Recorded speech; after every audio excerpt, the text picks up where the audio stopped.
Ayan. Yan, hotel ko yun. Sa mga nagtatanong kung anong itsura ng Nanto Hotel, ganyan. Ayan. Yan yung bed. Dalawang unan, isang bed. Yan dito, ano ba to?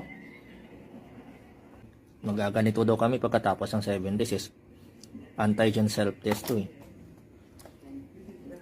Yan yung gamit ko, yan. Yan pala nila, kalat-kalat pa nga yan.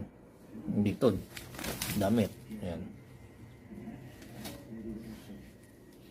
Yan yung PPE ko. Face mask. Susutin kasi namin to paglabas pagkatapos ng 7 days eh. Yung sabon pala to dito, sapatos. Yung kung ano. Kasi yan, pagkain, syempre yan.